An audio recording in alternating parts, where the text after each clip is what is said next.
Бисмилла кыздарым, калдарыңыз калай? Бүгүн сиздер менен бауырдан жасалатын өтө пайдалуу котлет жасайбыз. Ол үчүн бизге сабыз, пияз, картоп, сарымсак және бауыр кажет.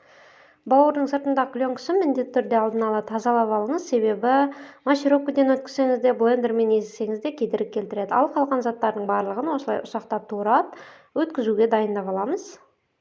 Баардыгын сарымсакка дейин мачировкаден өткүзүп чыктым. Міне дайын. Үстүнөн 2 жумурткамызды және жарты бокалдан астам он, 1 бокал сөт, дәмине карай тоз, буруш косуп баардыгын аралаштырып аламыз. Осылай кызып турган майда 1 касыктан салып, 2 жагын кызартып, кууруп аламыз. Арыбаса 2 минутта пишет, тез пишет достор. Міндетті түрдө жасап көрүңүздөр, сиздерге унайды деген ойдамын. Эгер рецепт унаса, жанарды коюуду унутпаңыздар. Сиздер менен болгон Жанар. Назарларыңызга рахмет.